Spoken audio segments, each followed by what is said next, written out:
Okay, here we go. We should be up. Everyone in waiting room. Oh, Bryn's back in the waiting room. We'll let her back in. Cool. Welcome everybody to the first Pride Mic ever and of 2020. Thank you for being here. Thank you for coming to share space and share your work on this week. We're going to be doing this every Friday through June, and maybe beyond June if there's call for that, maybe not. I'm so excited to get to share space with everybody and to bring community together and to hear stories and share stories as we as we start off. My name is Brian Sonia-Wallace. I'm gonna be hosting-ish, kind of calling folks, seeing who's ready to share. If you can all make sure that your mics are on mute when you're not sharing, that way we'll eliminate background sound. You're more than welcome to have your video on. Also, if you need to be juggling or walking dogs or eating hamburgers, you can totally have it off too. It's up to you. I'm so excited for this little group to be able to talk to each other and share. For anyone who is watching on the live stream and wants to come into the room and maybe have something written for them by the Pride Poets or share a story, while the first reader is reading, I'm going to be making a bit.ly for this Zoom link, and I will share that bit.ly with you after the reader reads. So that's what's going on there. Man, what a time to be with you all, mid-quarantine, mid-uprising. Today marks what would have been Breonna Taylor's 27th birthday, so it feels important at the top of this to acknowledge that. Next Friday, Pride Mic is going to be on the anniversary of the Pulse nightclub shootings. There's a lot going on, and I feel like in that time, I hope that coming together around stories and sharing space with each other and getting to know each other can be a radical act. I hope that joy can be a radical act. I hope that we can work to share resources, work to share action, work to build with each other in terms of the art that we're making, in terms of the world that we want to put forth, and that this can be a space for all of that. I think that's my soapbox. I may have more soapboxes later. I'll share, I think, just to kick things off, a short poem.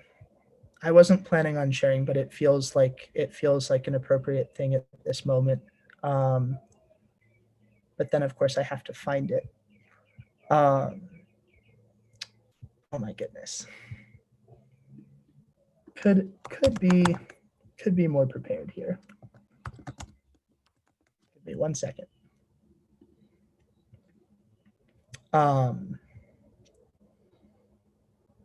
And this poem, I think, in some ways encapsulates my feeling seeing you all in this space and being able to be together in this way. They said stay indoors, and we'd nomads who'd lived on the salt of the road and the kindness of strangers wondered what our hearts would eat next. We devoured books, filled every corner of ourselves with imagined worlds until we were whole continents. We grew mountainous in our solitude. So tall our eyes crested clouds, and we could see each other again far off. Just floating heads, and garbled voices in the thin air. May this space be a compass and a grandfather clock, a measure of time and a weight in your palm, a presence for a world that's lost its body. I write to touch my thoughts, a friend tells me. Side note, totally someone I met on Scruff. A pen, the bridge to the physical world. Eat well, stranger friend. When we meet again, we will each contain new multitudes. And that's that. So with that kicking things off, feel free, everybody, if you have lines that you like that someone else has said, if you want to give words of encouragement, I'd super encourage you to use the chat. The chat is open. For anyone watching on the live stream, I'm about to make a bit.ly so that you can come into the room with us. We're going to kick things off with some of our open readers, and then we're going to divide into rooms with Pride Poets to share. To start things off, I would love to invite Gio if you're ready. How do you feel about that? I'm ready. I do have some visuals, so if I can share my screen. All right, so I'm more of a visual artist, but here goes. Hello, everyone. My name is Giovanni Rodriguez. I work as a coordinator at a community college and oversee leadership, advocacy, and civic engagement programming with a creative twist. One message I want to convey are that stories matter. As a gay, able-bodied, able-minded, cis male educator who's mestizo with white Latinx privilege, I have seen the value of storytelling and how I can use my intersecting identities to become a better advocate and a better ally. Storytelling is a form of cultural wealth we can share with others. I will be sharing some of my narrative with my artwork with you all today. When I was a child, my mother said, "Siempre estabas en las nubes." My head was always up in the clouds. She would describe me as a child walking through the streets of San Francisco without a care in the world. As I would get home, I would spend hours drawing and sketching the things I imagined, my mother supposed. I have grown to love figure drawing and portraiture. It is meditative. It happens something like this. I take a deep breath in, and I begin to study how the hairs of the eyebrows grow in different directions.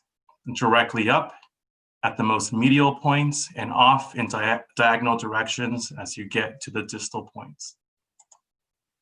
When I begin to gaze into the eyes, I get locked into a trance. I feel as if I peer into the person's soul, and I ask myself, how can I capture this person? Quite existential, don't you think? And then it hits me. Oh shit, Gio, breathe. One thing I appreciate doing most is getting to know my subjects before the art piece.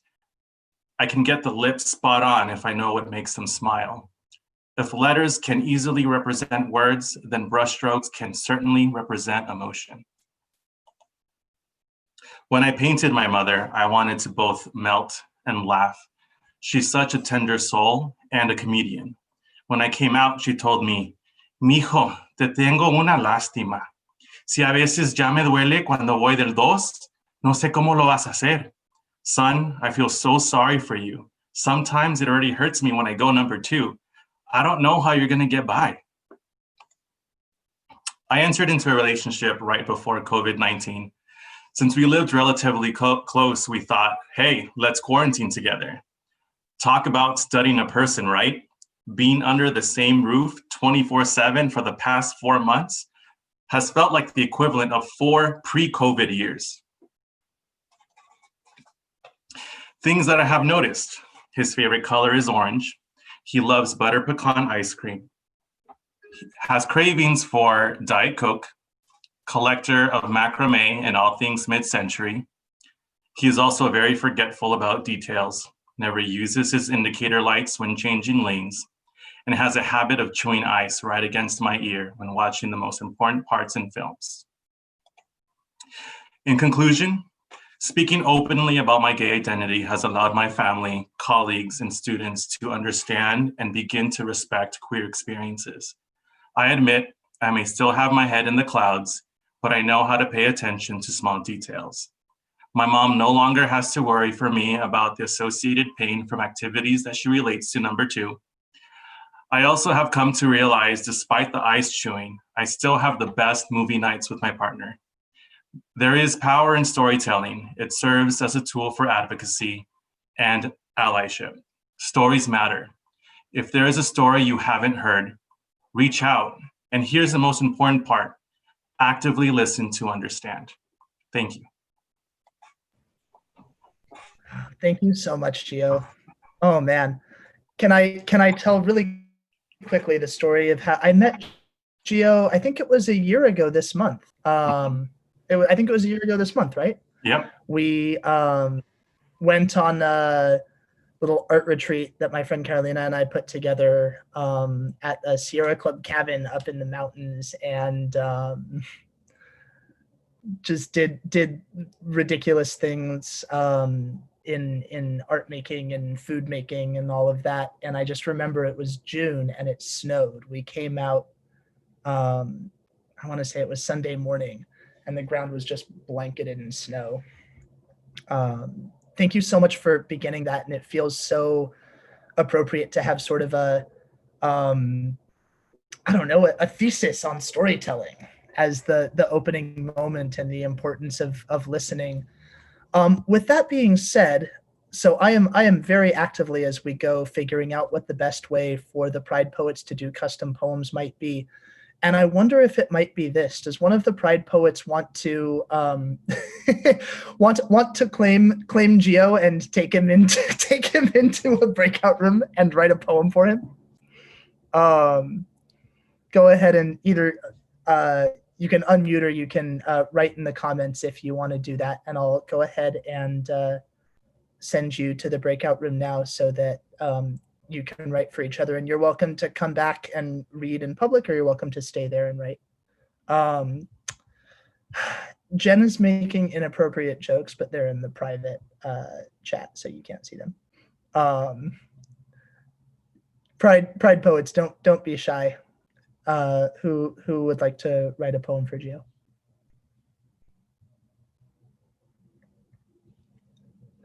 All right. Was that that was shy. a yes from Thank you, Red. All right.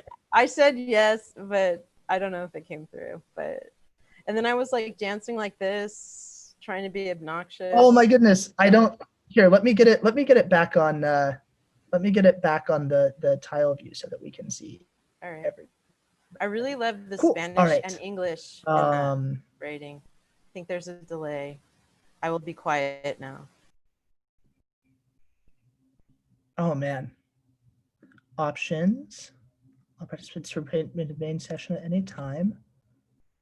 Let me see if I can redo these breakout rooms, because I thought, oh, here we go. This is what I can do. Give me just 1 second. And then, all right, Reg and Gio. I hope that, I hope that your poem goes well. I'd love to invite Spike to share next and have Cody on deck. Well, thank you very much. Hi, y'all. I'm thrilled to be a part of this, and thank you. Thank you for the invite, and thank you for allowing me to join. I wrote poetry a long time ago and then stopped for a lot of years, and I'm just coming back to it, and I give myself exercises. So I'm doing a series of poems that are somewhat fruit themed. And this one is called Watermelon Boy. Your tough outer skin, marked by bee stings and scabs, pigment darkened by daylight, a pale underbelly with variations of dark and light, showing no weakness to the casual observer. Split with razor precision, sugary juices flow freely under Ginsu guile. Black seeds sparkle, sticky and damp. reflecting a sweetness of soul, wellspring of rebirth after devastation. Succulent soft flesh, now accessible and alluring, and tasty red moss set in circumspect inaccessibility, compartmentalized into perfect slices, your shouldered chips of malleable red meat, servings for a chosen few to feast upon. Missing those starving beside you for want of stain and shade, pallid as I am. Blanched in ire drawn from a paler palate, discounted and distorted because there's no such thing as naivete. Only savvy watermelon in this garden, fine and sinew twisted along the ground, grown haphazard, with no mind or process of observation, grand gourds stubbornly claiming their turf to the exclusion of all who would challenge the status quo. Thank you. Yes, Spike. Oh my goodness. Do you wanna do one more? That was so great. I know you said you have like an entire fruit salad, and I feel like we just got like the first taste. All right, give me a second to call it. I have one. Yeah, this one's called Peaches. Sugary nectar running down my chin, taste of summers past in every bite. Our bodies entwined, full lips on mine, sweet juices dripping, white yellow flesh, oh so succulent, malleable, to masticate and swallow you in luscious, soft chunks that melt in my mouth. But the growing season is short, gone in a wink, tumbled to ruins in the fall of memory and arsenic in the pit, banished to Tartarus with the other titans, seeds spilled on the no longer fertile ground that once was us. Getting classical. Oh my goodness. Thank you so much, Spike. Does one of the Pride poets want to claim Spike, or Spike, do you want to? I mean, I guess you don't know who the Pride poets are, so that makes it more difficult. Let's see, that's Catherine. I see Catherine's hand. All right, Catherine, will take you to Breakout Room 6. Thank you much. Cool. And let's see. Okay, good. You should see the invitation there. Awesome. Yay. Cool. How interesting. Pride Poets, this is, so we're learning new things all the time. The rename function, folks who are just coming in, if you want to put your pronouns in your name, that would be awesome. If you are one of the Pride Poets, if you just want to put a PP in front of your name, so that the readers can know who's doing custom poems. Look at David being like a little portrait of a person eating noodles. I love it. It's my favorite thing. If folks are watching the live stream and want to come in, I've gone ahead and made a bit.ly for this Zoom. It's bit.ly/pridebike June 5. So I'll just share that in between readers. Let's see. Cody, you, I believe, are up, my friend. And then let's have Bryn on deck. All right. Hi. Can you hear me okay? Yeah. So if some of you know me, it's probably through Bookswell, which is a literary events and media company that I started to amplify marginalized voices. But if anyone's heard me read before, it's probably my short fiction, which tends to be urban fantasy. And then Brian invited me to join tonight, which, thank you, Brian. I said, well, I've been working on some memoir, and I never thought I would be a person who writes memoir, but we're all finding everything changed these days, and it's one of the things that's kind of kept me going in the midst of a world that's awful. And so this is a piece that is a departure. It's a bit lighthearted, so take it for what it's worth. And I'll read to you. It's like the start of, say, a chapter or an essay I'll just read the beginning. And the title is The Year of the Pig Slut. Imagine walking into a stranger's apartment. Said stranger is red-haired, sturdy, twinkly-eyed, and sweating through an electric blue wrestling singlet. He knows you only have 20 minutes before a dinner with friends nearby. Within 60 seconds, pants are pushed to ankles, his singlet is peeled down an inch below his ass cheeks, and hot, pulsing, silky penetration sheathes smoothly, quickly, almost too easily. Commencing the shortest fuck you can remember, the world seems full of surprising joys, sexual hang-ups are forgotten, and you wish you could tell your younger self that, indeed, it gets better. Not that it was so bad overall. Growing up in suburban California in the 80s and 90s was a charmed kind of life. I biked for miles along canal trails to the comic book store, to expansive parks with oak groves and the pervading scent of eucalyptus, and to malls that had bookstores, arcades, pizza parlors, and ice cream shops. Regional theaters, the play kind, not the movie kind, offered a glimpse of artistic lifestyles, while universities propelled brainy people into high-paying jobs in computers and multimedia. The Golden State glittered. The one obvious flaw in this perfect world was me, or rather, my sexuality. This isn't a story about nurturing self-esteem in a hostile world, getting over the fear of bullies, or gaining confidence through queer advocacy, though it could be.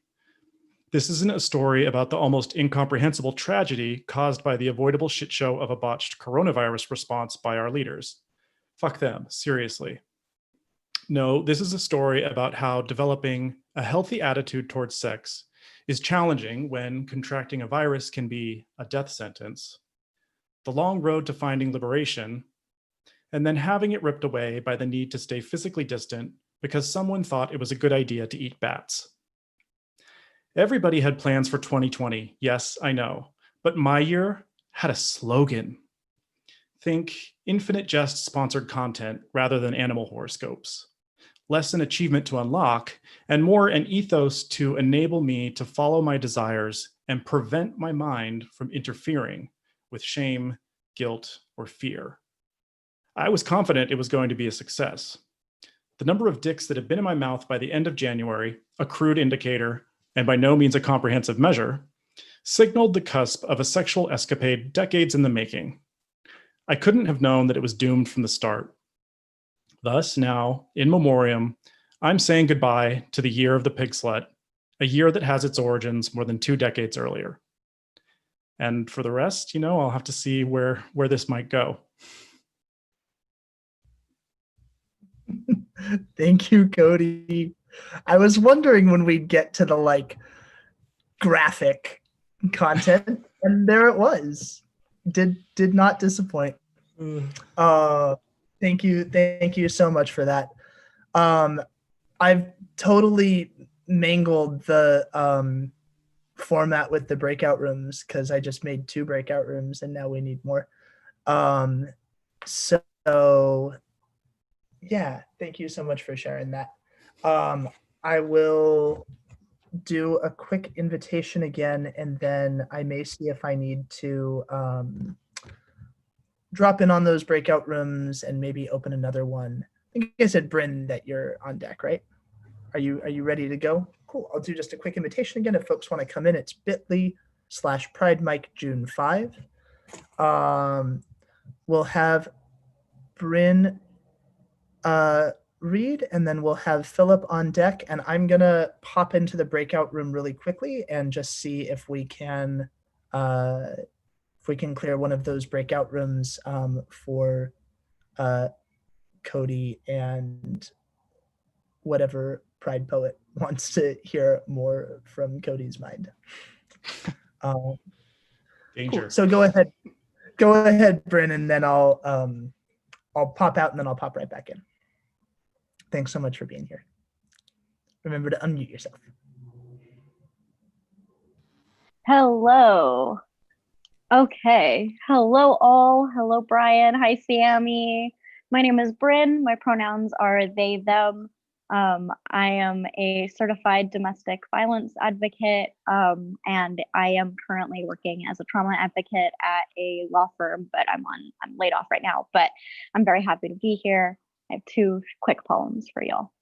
So this is St. Wilgefortis, patronage, relief of tribulations from abusive husbands, attributes, crucified woman, bearded lady.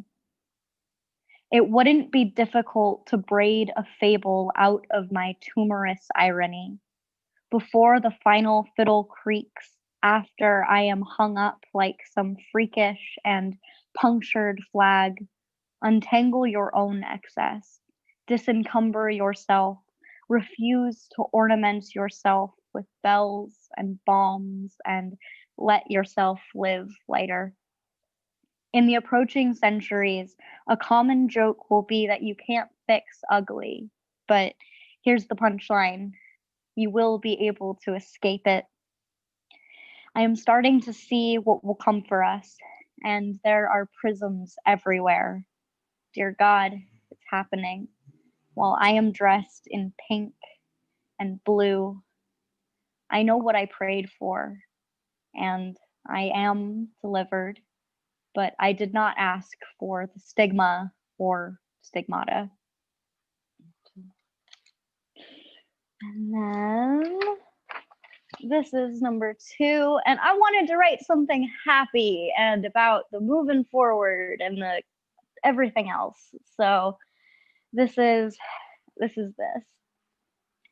After all the everything else, there is a profound sense of distinction in the connotation of house and home. Ecstatic affirmation in sitcom spec script fashion. 3 queers out of 420, haha, somethings, in a Westlake Village 2-story rearing up a 3-year-old. 1 pansexual, professional, psychedelic, trip-sitting, ethical non-monogamist, and androgyn mess, the straight best friend, and yours truly, they-them Uncle Jesse.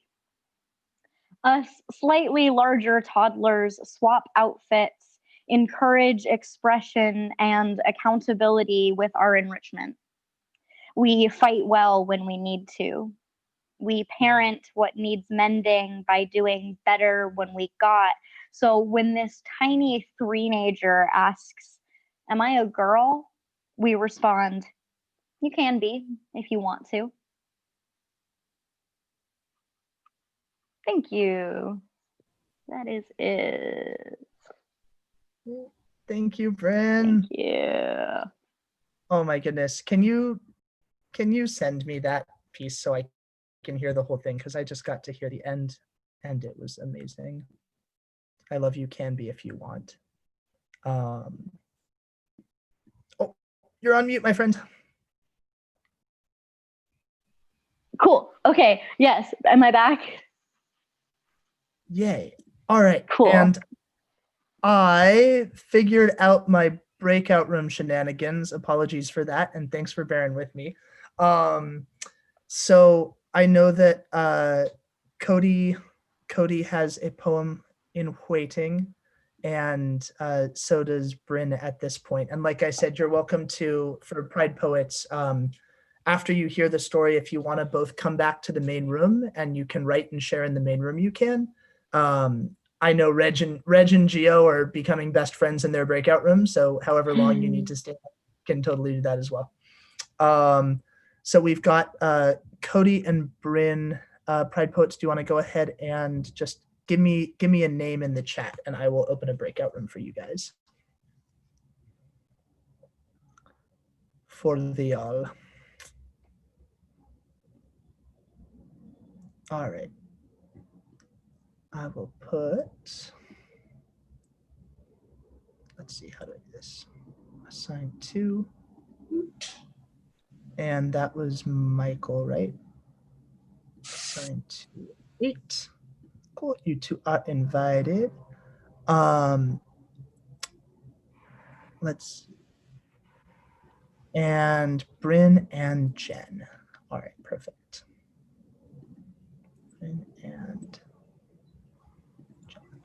Awesome. Cool.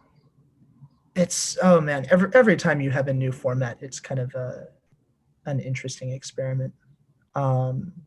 Thank you all for bearing with this. And I hope as readers, I mean, we'll talk about it at the end. I hope as readers, it doesn't feel weird to have tiles coming in and out at you. Let's see. Yeah, and Sammy has a poem as well. Yeah, that's another thing. And for Pride Poets as well, is if you have a piece that you would like to share, I would love to, I'd love to hear them. Philip, did I say that you were on deck next? Yep. I'm Is that true? already. All right.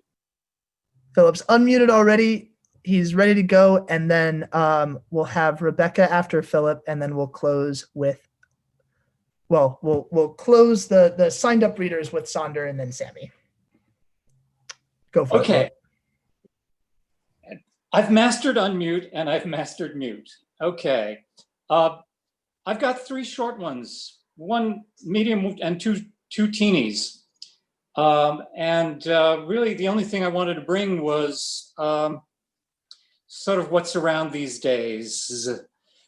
And for those of you who don't know me, I work a lot with Asher Hartman in his theater pieces, and I have an odd writing career of some kind, and I'm allowed in with the poets once in a while. So here we go.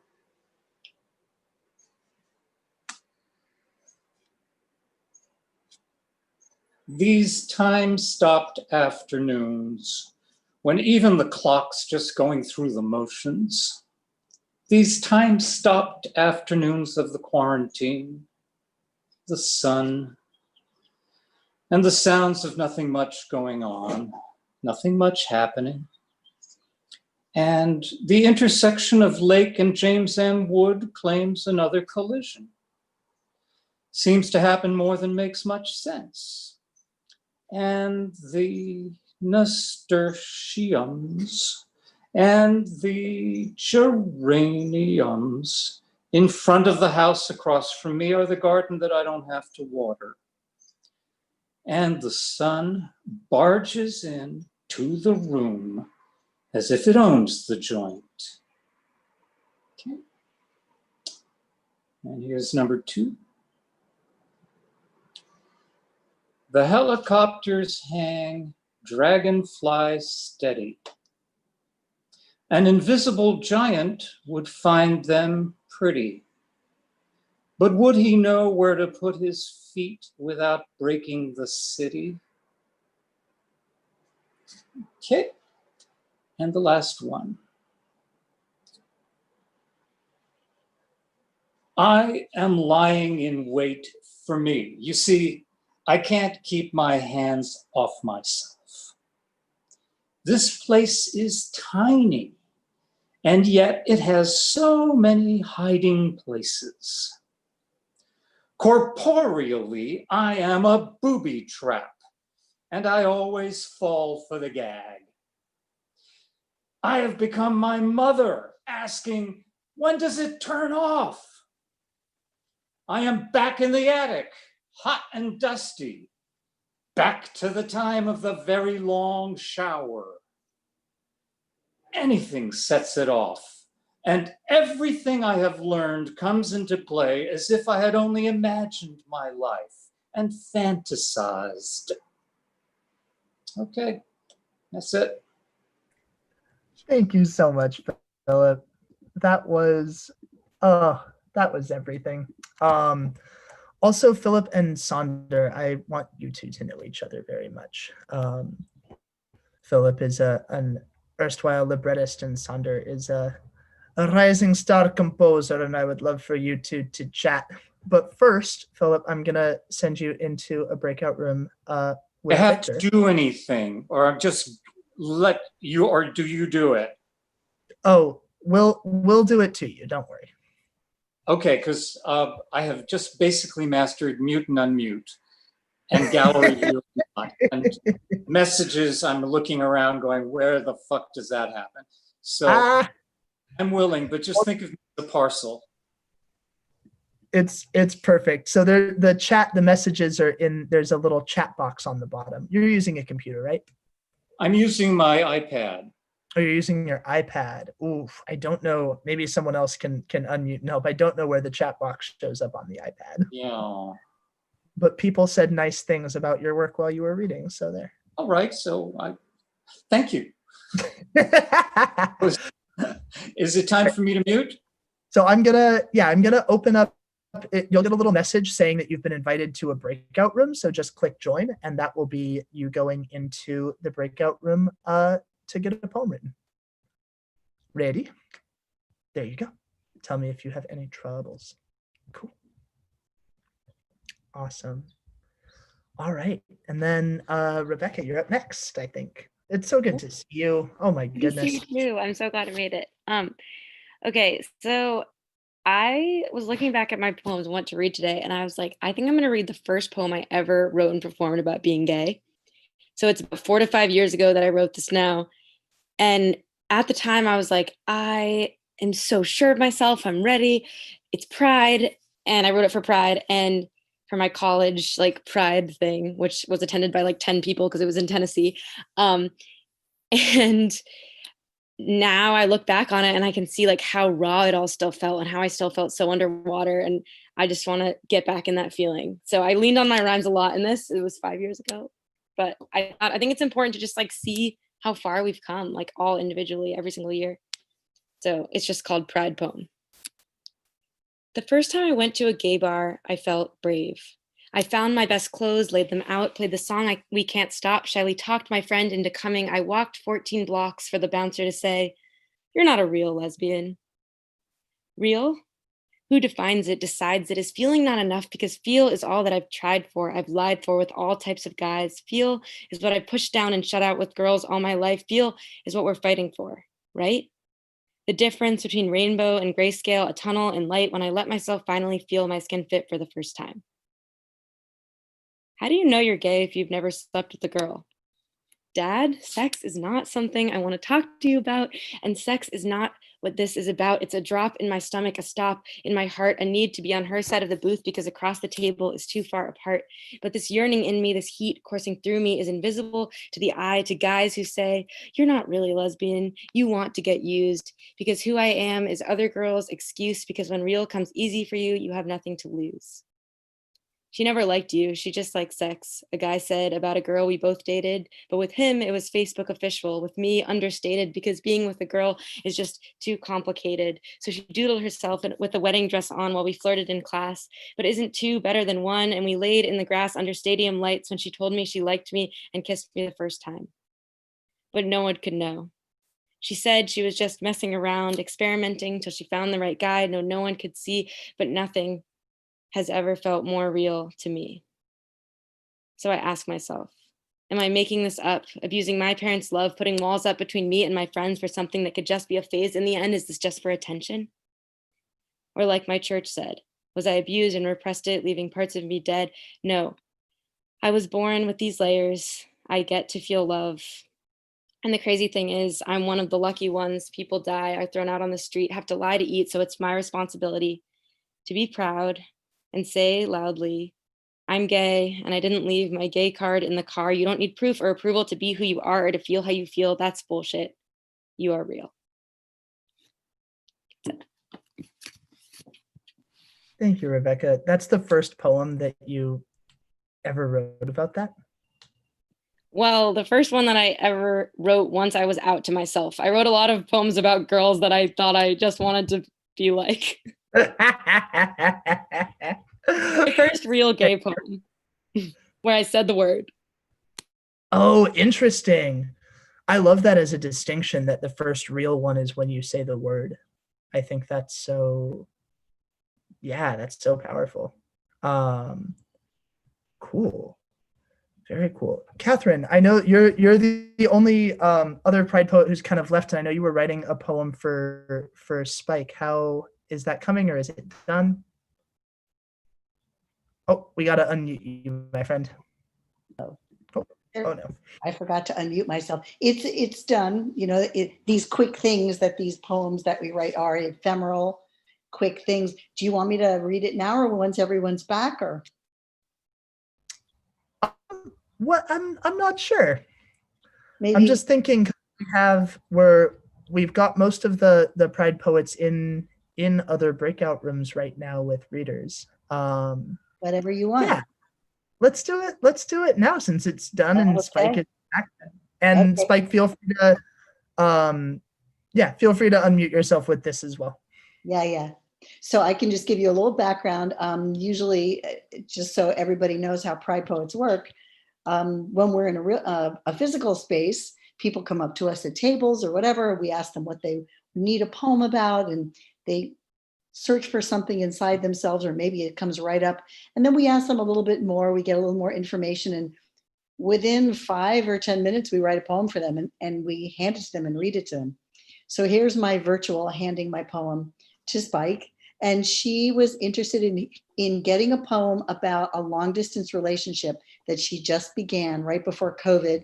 And they're trying to stay connected between here and Colorado, 1,000 miles away. And there's, putting it mildly, a shit ton of chemistry.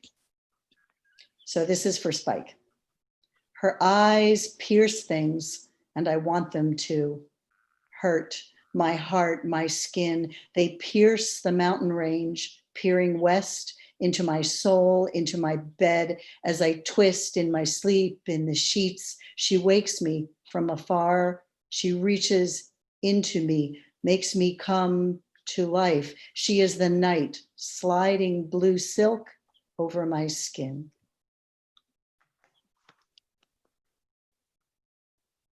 And that's that.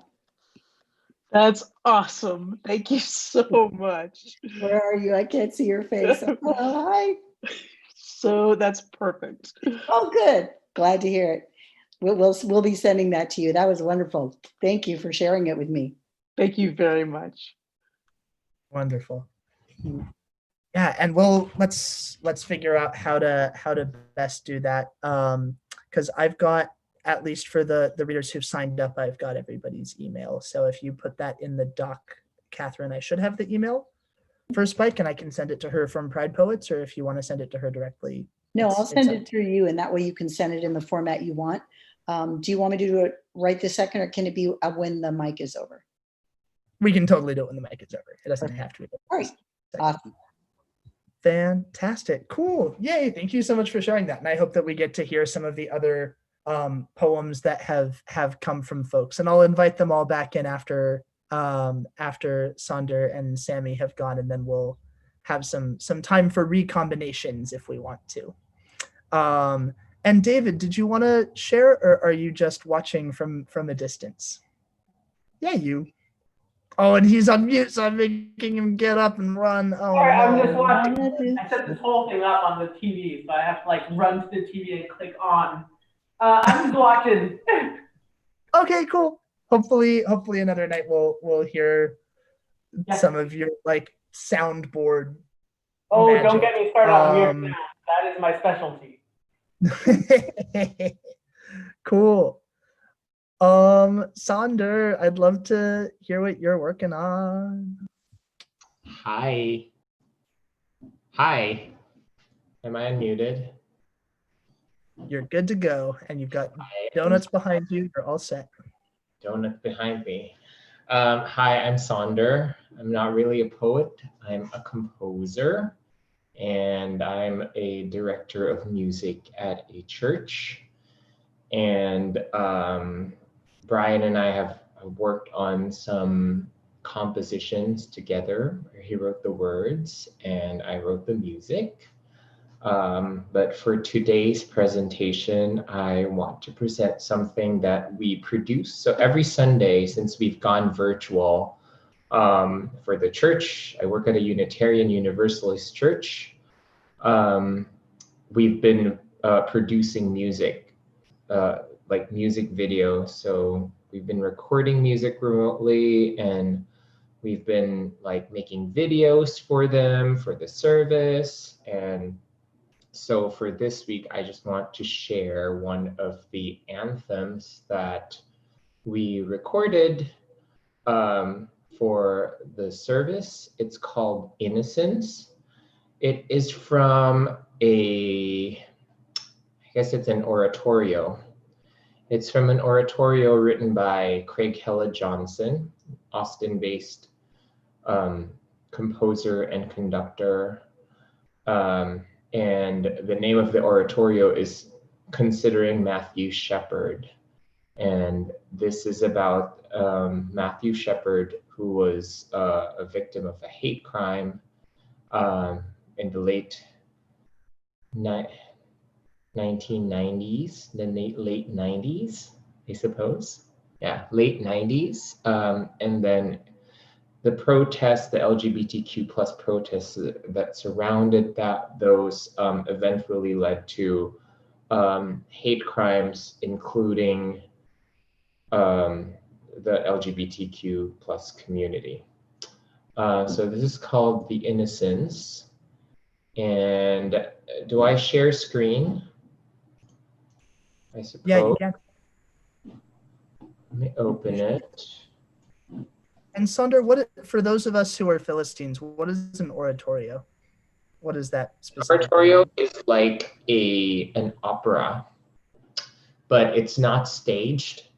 And it is normally of a sacred nature. So if you think of like Handel's Messiah or the St. John Passions, like any of the Passions, they're oratorios. Most of them are Christian in nature, traditionally, but nowadays, especially in a space like the Unitarian Universalist space, Considering Matthew Shepard is sort of patterned after the St. Matthew Passion of Bach, and it's a secular oratorio. So think of an opera, but not staged or semi-staged. Computer sound. Okay.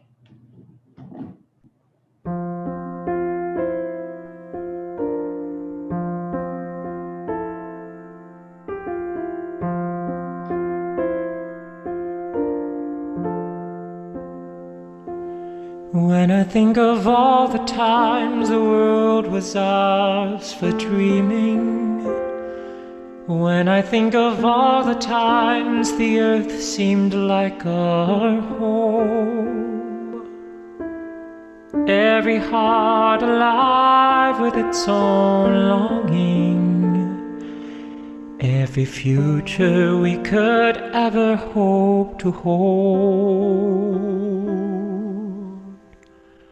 All the time our laughter rang in summer, all the times the river sang our tune.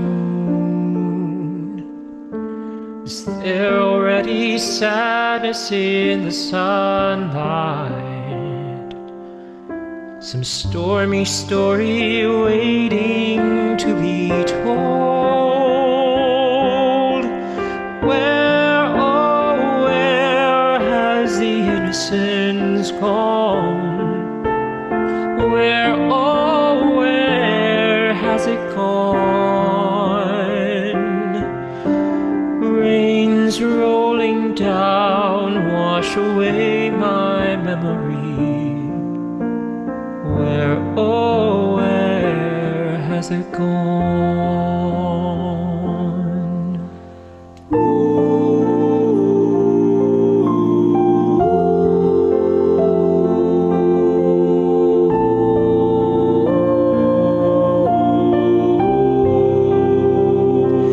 When I think of all the joys, the wonders we remember, all the treasures we believed we'd never ever lose.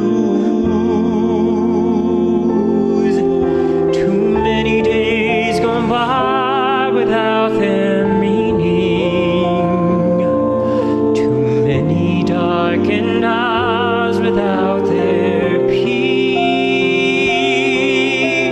Where, oh, where has the innocence gone? Where, oh, where has it gone?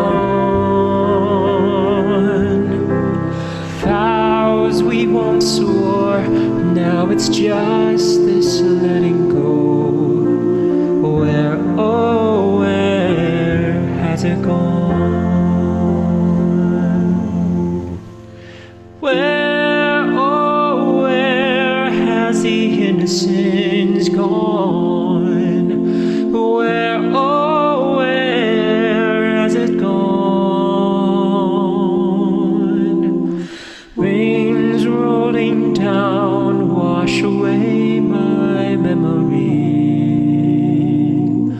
Where, oh, where has it gone?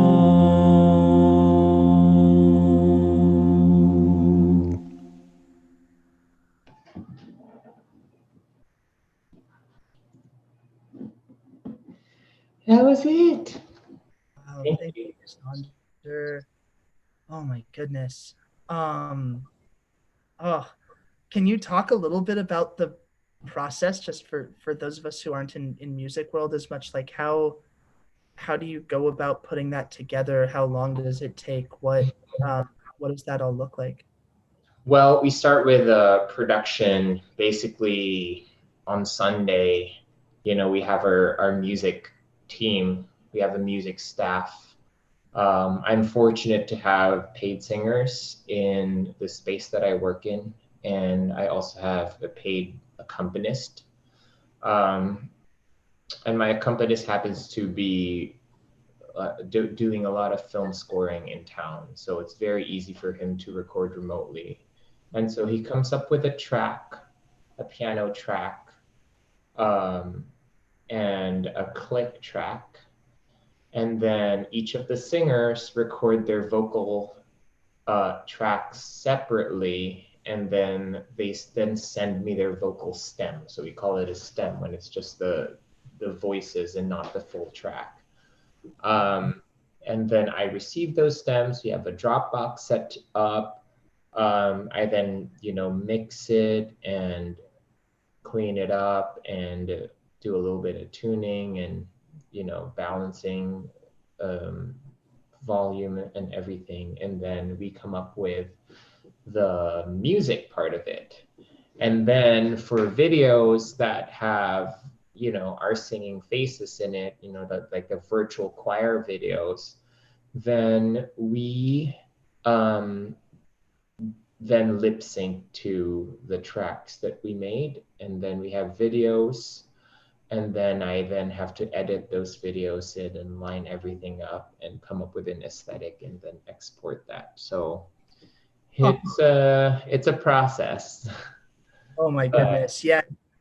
I feel like in the choral world, y'all are kind of hands and feet ahead of the rest of us in terms of the technology and working together remotely and creating that kind of collaboration. It's super inspiring to see. Yeah. Thanks for letting me share it. Yeah, thank you so much for was this the debut of that piece? Yes. Because I know it's for the Sunday. Wow. Or Sunday. Sunday's supposed to be. Sunday's the official debut. Sunday's the real debut. This is the private viewing. Love it. Cool. Yay, thank you so much. I am going to pop through the breakout rooms really quickly and see how they're all doing and if folks are ready to come back in. But while I'm doing that, Sammy, I know that you said that you had a piece that you would be interested in sharing, and I would love to invite you to take the time to do that now. Oh, okay. Yeah. I do have a poem to share. Yeah, it's been amazing listening to all of your poems and songs and everything. Okay. So this is called How a Quarantine Cutie Can Make Me Question Everything. Crushing on a cutie I met on Hinge while on a New Girl Netflix binge. Break my heart, I'll write an album about you. This girl commented, lol, me too. But poetry. Emoji, emoji, emoji. Read big books, listen to jazz, or keep a journal. You'll give me a literary lady boner. All three, winky face, heart, emoji. Oh my God, a rush, a flush, an LLD. Now we're all a messaging. Just a comment, a tiny pic, not much to go on, but my brain's my clit. Duck inside using pickup lines, but what are we picking? Will we ever even meet? What's the point? It's a damn quarantine. No bars, no beers, no cafes, no coffees. To Zoom or not to Zoom, or do we just text? I'd really love some sex. What do we do? But also, I've had enough one-night stands to know no sex is better than bad sex, so what's a girl to do? I know it's safer at home. They could give me corona, but what about my literary lady Bona? How do we live without leaving, frisk without risking, tragic and stagnant, a romantic pandemic? What's a life without love? Is platonic and family enough? But yeah, that's it.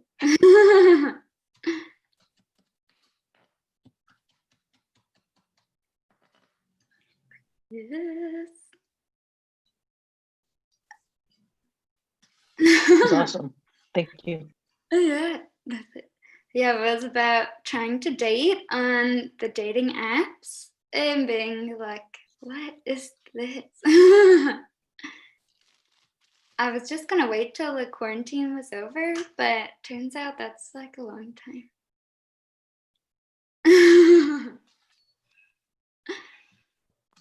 Yeah, it's a ridiculously long time for this quarantine to be over. Yeah. Mm-hmm.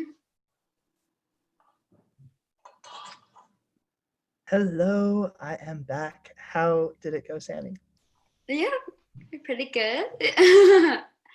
Everyone's good. Let's see. Oh, and Bryn and Jen are back. Hooray! How did the poeming go? Are we ready to hear it? Yeah, absolutely. Thank you, Bryn, for bringing up a wonderful topic. Nourishment. To be nourished, not just to sustain life, but to feel what it is to thrive. Eating food that is good for you and so delicious, strawberries, mangoes, and cherries, warm and cozy apple pie, being called out on my shit roasted with love, like my hot coffee with cinnamon, acerbic dark humor like the support of a good dance partner, throwing me across the floor and bringing me back. Letting go of my type A and learning to take deep breaths and recover my inner child and riding my bike and being supportive, taking control in a positive way, feeling my power, the success of my discipline. To be nourished is to win. Thank you, Bryn, for sharing.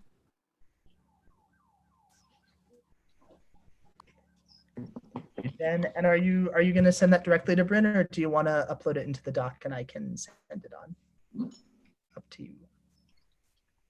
I think Bryn and I will find each other on Instagram. Oh, there we go. So many solutions. It's almost a problem. There's so many ways to connect. It's just kind of infinite. Cool. So we've got in our breakout rooms, we've got a couple of folks who are still writing, and they may come back in and share. But I also know we have the remaining readers, other than Spike and Bryn, who haven't gotten poems yet. And Mike, you are welcome to get a poem, or you are welcome to hang and observe.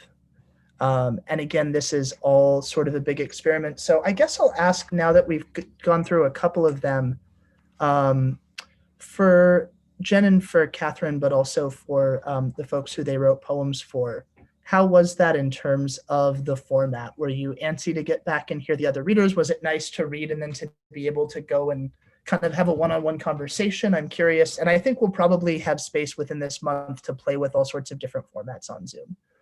So I'd love to take a moment while we're waiting to just digest for a moment. It was such a case of FOMO. Like, I loved being in the room with Spike, and we were just having the greatest time.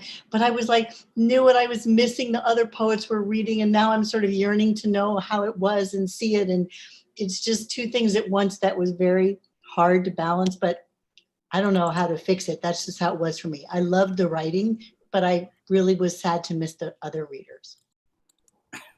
Absolutely. That's fair. And I see a Zoom mute acknowledgement from Spike of the same experience. Oh yeah, we've been tossing around various different ways to do this because it is so different than having an in-person event. And I think that there's lots of potential to do different exciting things, and it's just figuring out the best way. One thing Catherine. Oh my, I'm looking at Jen because Catherine's turned her face off. Is that we will have the YouTube link of the live stream, which just focuses on this main room. So if there's you're always able to go back and watch that, but of course it's not the same as seeing it live. Okay, we're back. I'm glad to know that. Hello, Michael. Hi. So he's open to sharing his poem. All right. Now, do you want him to read it or do you want me to read it? Ooh, that's a good question. Do you both have the text? Well, no, so it'd be easier for Michael to read it, but he says I'm the reader, so we decided we should ask you.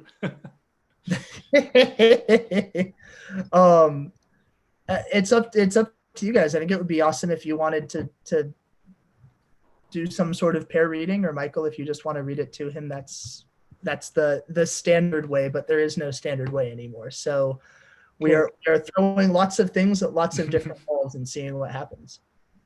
Okay, I'll have to remember to give me your email, Cody, if you'd like a copy of this.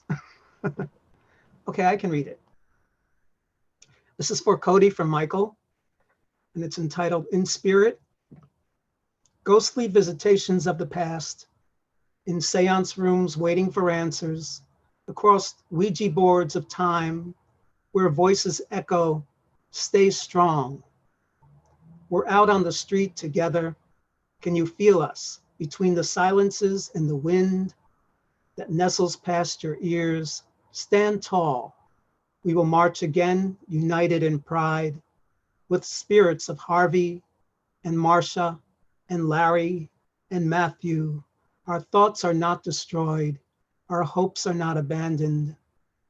There is a purpose to it all, and you will rise and lead us toward victory once more.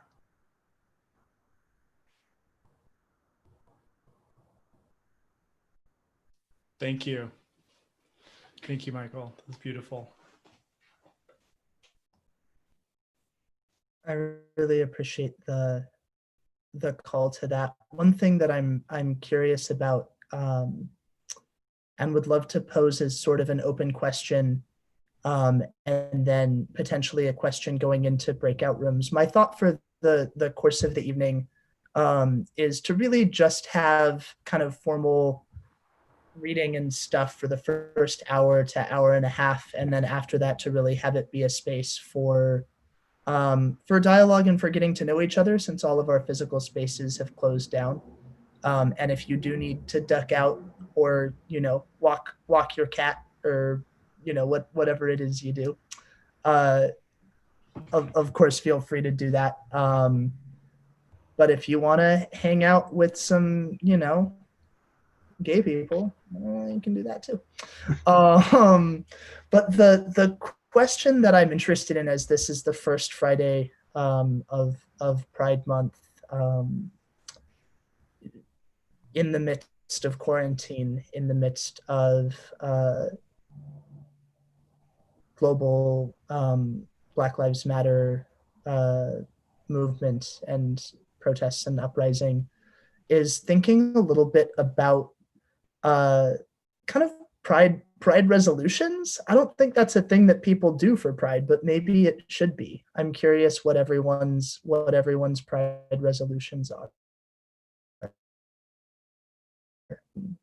for the month of June. I think for myself, it's to not freeze. I think I'm frozen. Am I frozen? I believe I I can may hear be you. frozen. The video's a little choppy, but you're not. Okay. We can hear you. Yeah, I'm really excited to have this, but it's coming. Okay, yeah. For myself, I'm really interested to kind of work on opening space and listen to lots of different folks, and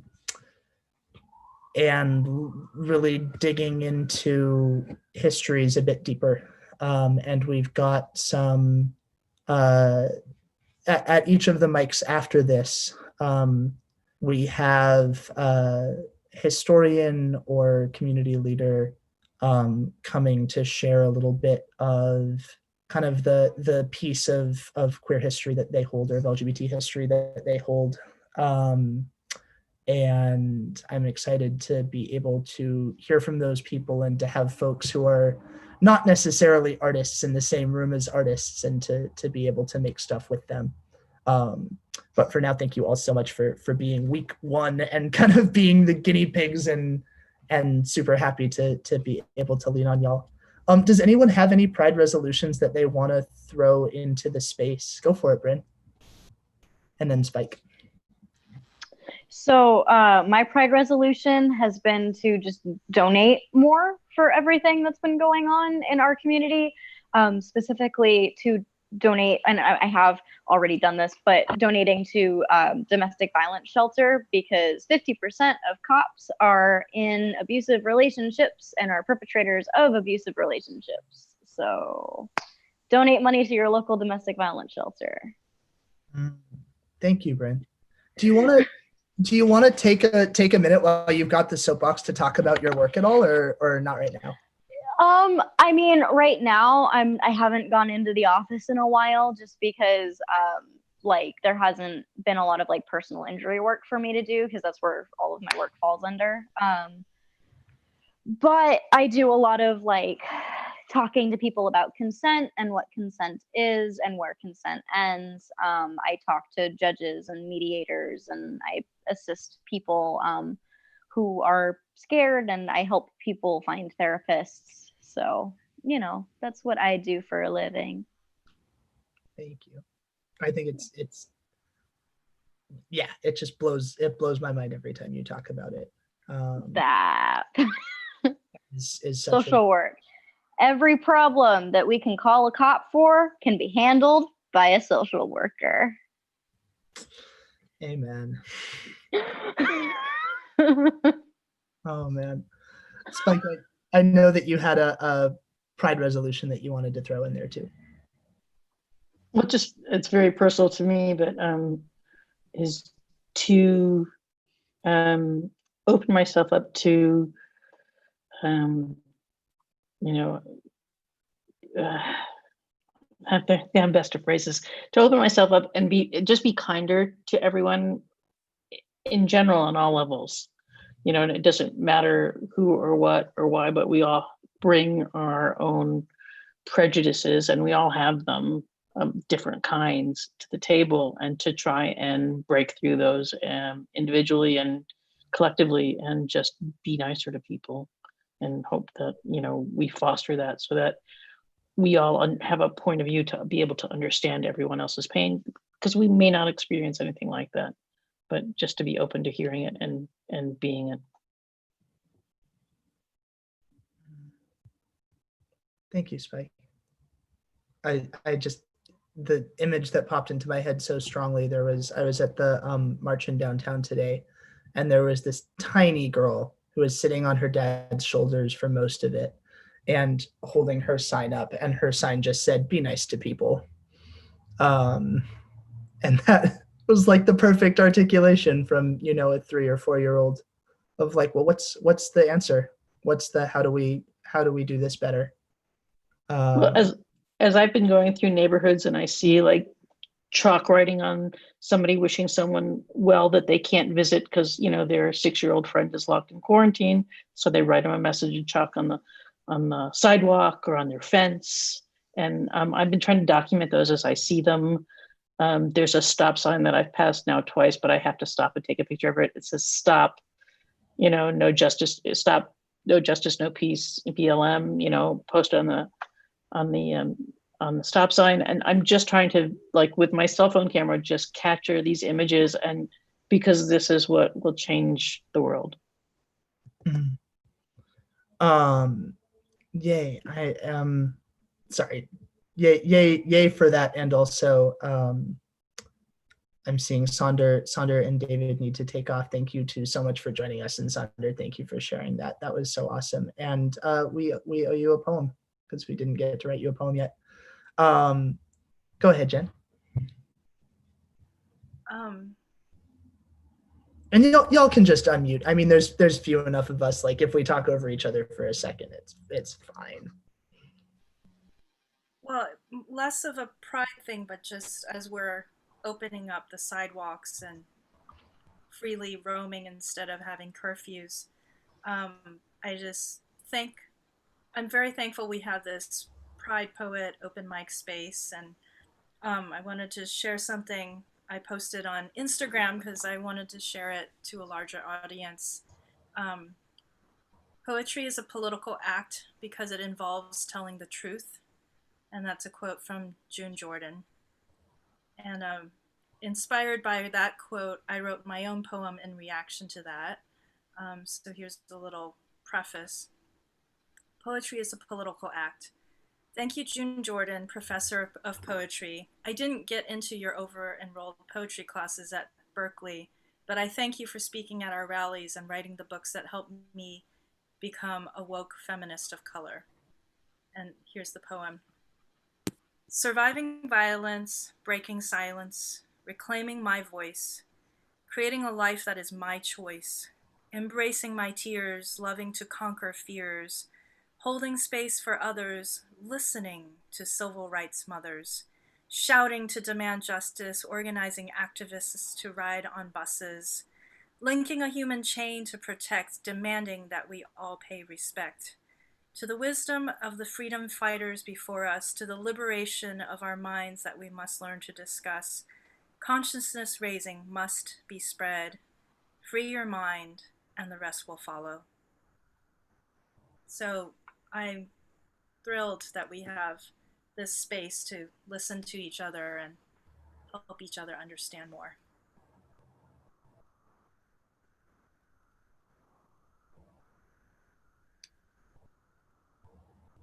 Oh, Sammy says, I love that quote in my response. Thank you. Brian, you're still on mute. Thanks, Dad. Such a powerful quote. Yeah, that really resonated with me. Thank you so much. Did anyone else have a little bit of cutout while Jen was reading, or could everybody else hear it? I had a little bit of cutout, but if it wasn't for everybody, that's fine. Could you all hear Jen okay? Okay, cool.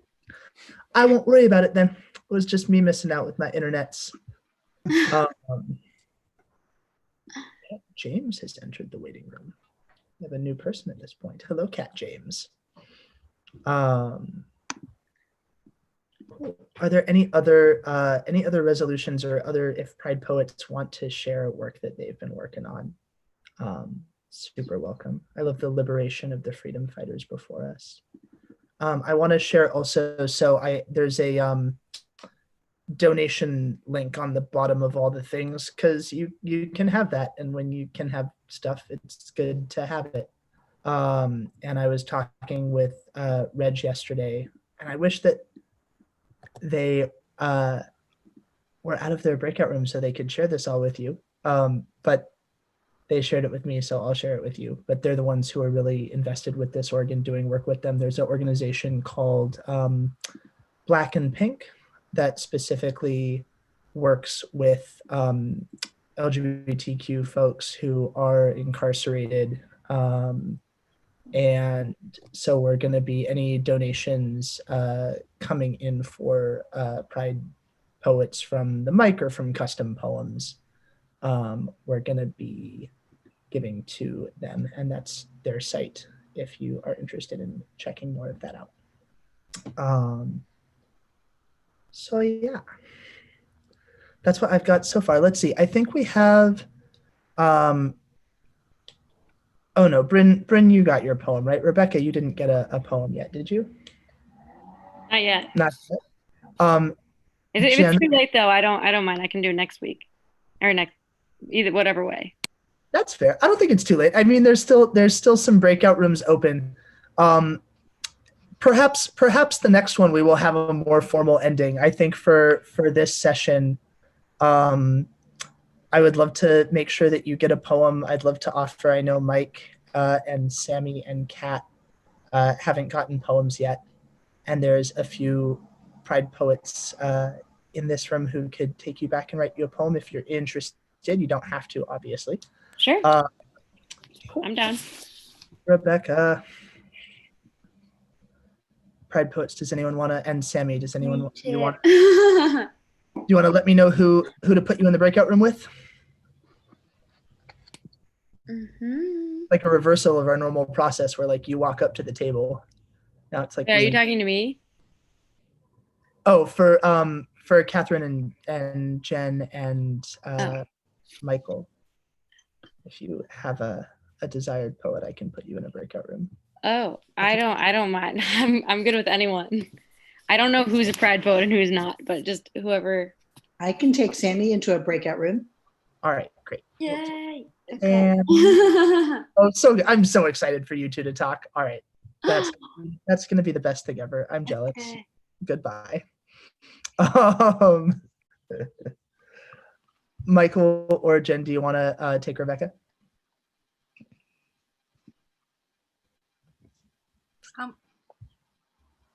How many people need to be written for?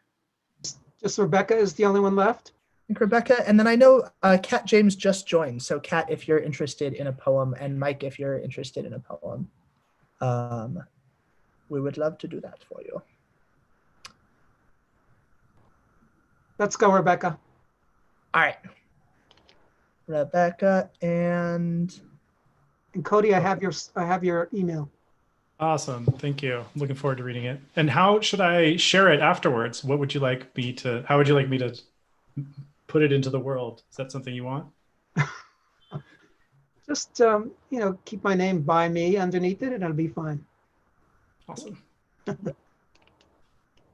Fantastic. I'll put, Michael, I'll send you into the breakout room with Rebecca. There we go. And other than that, I'm going to make this the end of the, and there's Mike. Look at Mike's face. Hey. You said a poem for me if I wanted one. Yeah. I don't know if you're talking about me, Mike, or some other Mike. Too many Mikes. Excuse me, Brian, did you send me a link? You should have gotten one. I don't see it. Oh, it says not joined. Do you see do you don't see any like join breakout room? No, let me see if I can clear my whole. You may have to click on, is there a little breakout rooms button for you? We're figuring out the tech as we No, I just leave the just telling me I could leave the whole room. This one.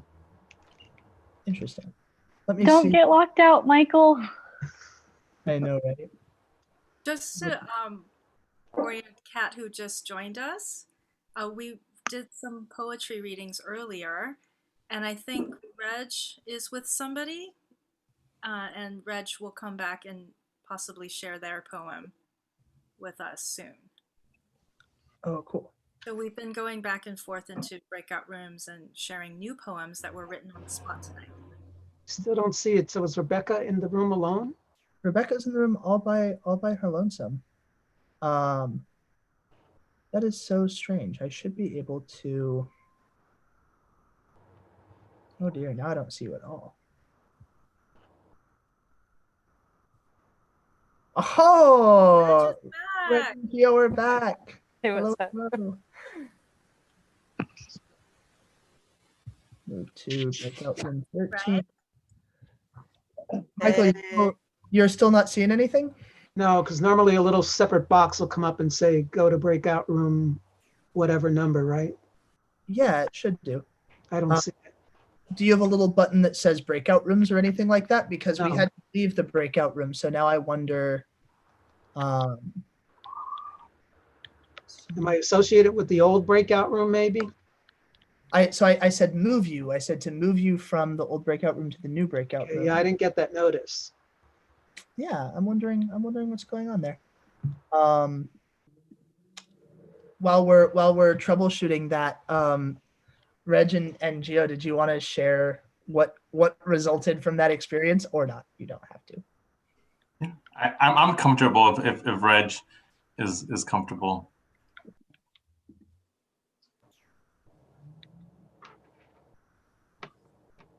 Reg, you're on mute. Sorry. Okay, there. There we go. Should I read the poem then? Yeah. Yeah. Cool. It was really fun. It was really fun to connect with you. Great. So, and we came up with the title together. So, here we go. Machistosa. Breaking down people into shapes like Atlas carried demasiado.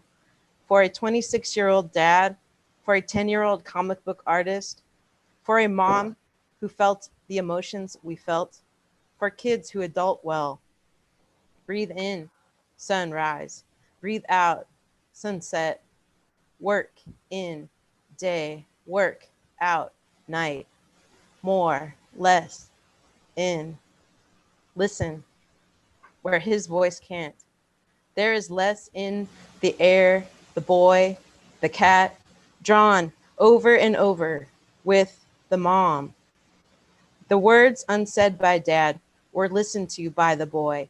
The sweet, the flour, the sugar, the care, the butter, the kindness, the name, spoken by the boy when he spoke what was his.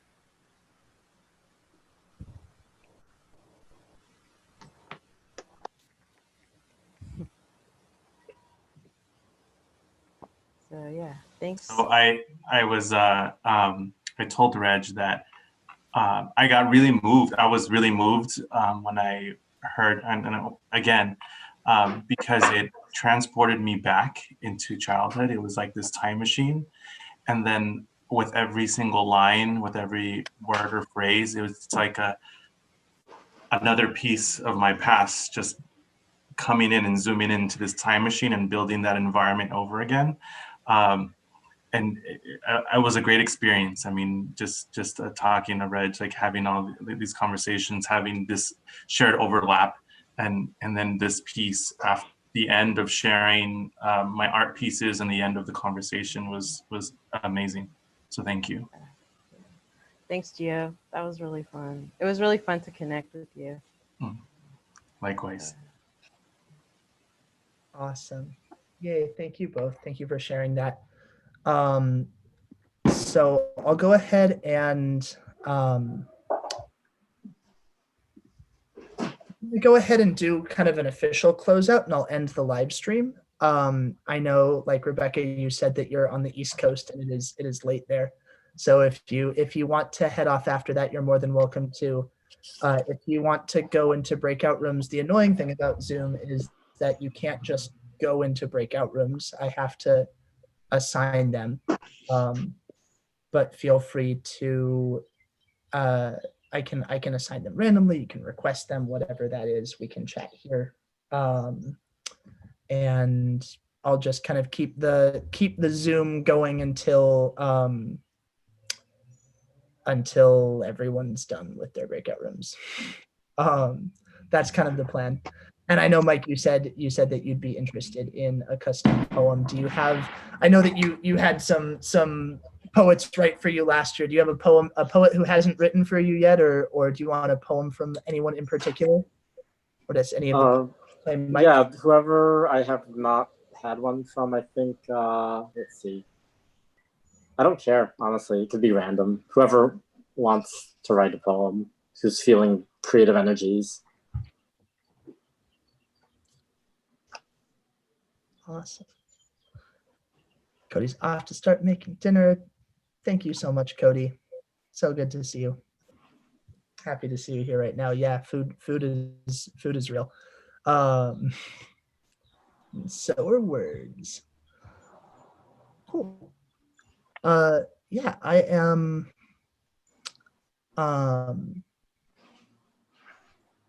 Michael, I think. Michael, do you and Mike know each other? Yes, we do. Do we? Oh, yes. Of course I know you. Yes. Sorry. Yes. Click through the mini screens. We wave at council meetings and the library and things where we cross each other's paths. Mm-hmm. We don't know each other personally. There we go. We love each other. Nice. Would you? Do Yes, you have? I know Michael.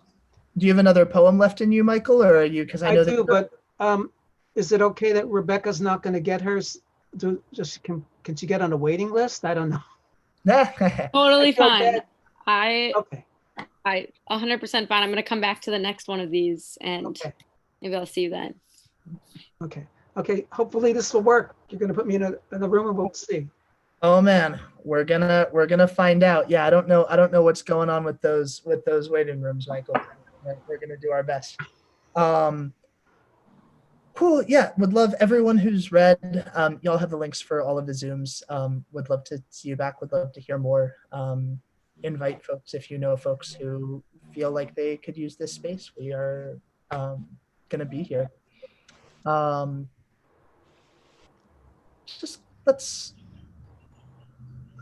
do a quick close out moment, and then I'll see what I can do about getting Mike and Michael into a breakout room, and we can. If it doesn't happen, that's okay. I'm totally fine with that. For sure. Yeah, it's an interesting. So many novel problems to solve. I want to close out with just a series of breaths. This is it can be a warm-up or it can be a closing that I learned in Theater of the Oppressed Communities. And it's an art form that comes out of Revolutionary era Brazil in the 1960s. I don't know where this particular piece comes from, but I invite you all, if you would like to close your eyes, and we're going to just take 3 breaths together. Each of the breaths has an intention or a place where we put our thoughts. The first breath that we take is the breath for the ancestors, the breath for those who've come before us, as LGBTQ folks in our own families, in all of the traditions that we are a part of in this world. The first breath is for the ancestors. Breathe in and out. The second breath is for the village, for the community, for the circle of friends who are around us even when they can't be around us this Pride, and for the room that we've created here tonight with each other. Second breath is for the village. Breathe in and out. And the third and final breath is for ourselves, for remembering to take care of ourselves, for remembering that we're all on our own journeys, and wherever we're at on those journeys is where we are, and that's okay. And that we, especially in this moment, to be, oh no, it's gonna be RuPaul. It's gonna be RuPaul. Are you ready? It's the if you can't love yourself, how the hell are you gonna love somebody else? ruined the whole thing with that, but it's what came to mind. The third breath is for the self. Breathe in and out. Thank you all. I'm